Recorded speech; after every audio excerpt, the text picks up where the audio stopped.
অসমবাসীৰ বাবে এই মুহূৰ্তত আহি পৰিছে এটা খুবেই বেয়া খবৰ। হৃদৰোগত আক্ৰান্ত হৈ চিকিৎসাধীন অৱস্থাত আছে জনপ্ৰিয় কণ্ঠশিল্পীজন।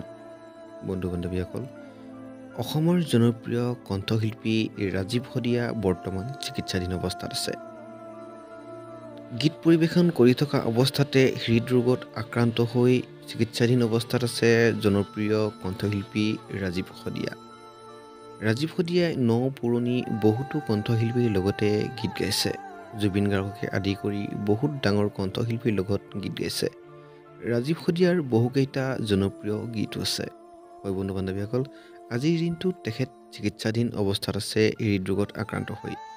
আমি আমাৰ চেনেলৰ তৰফৰ পৰা তেখেত সোনকালে সুস্থ হ'বৰ বাবে আমি ভগৱানৰ ওচৰত প্ৰাৰ্থনা জনাইছোঁ। আৰু যদি আপুনি কিবা তেখেতক লিখিব বিচাৰে কমেণ্ট বক্সত লিখিব পাৰে। বন্ধু-বান্ধৱীসকল, আজিৰ ভিডিঅ'টো ইমানেই আছিল। আকৌ লগ পাম অন্য এটি ভিডিঅ'ৰ সৈতে। তেতিয়ালৈকে এৰিলোঁ।